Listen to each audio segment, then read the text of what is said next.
Today, we're diving into the latest TikTok sensation that's taken the internet by storm, the blue sweatpants girl. If you've been scrolling through TikTok recently, you might have seen her viral dance video. Let's get into who she is and why everyone's talking about her. The blue sweatpants girl is Laura Sofia, a TikTok user from Puerto Rico. She became an overnight sensation with her incredible dance performance to the song Pop Like This PT, to Slowed by CPK Sean, posted on June 9, 2024. Her video quickly amassed millions of views and likes. In just a few days, Laura's video received over 83.5 million views and 11.4 million likes. TikTokers started calling her the blue sweatpants girl, and many attempted to recreate her dance moves.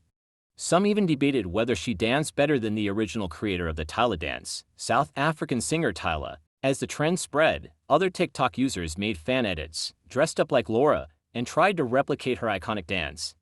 The blue sweatpants girl quickly became a part of TikTok culture, with countless videos referencing her viral moment.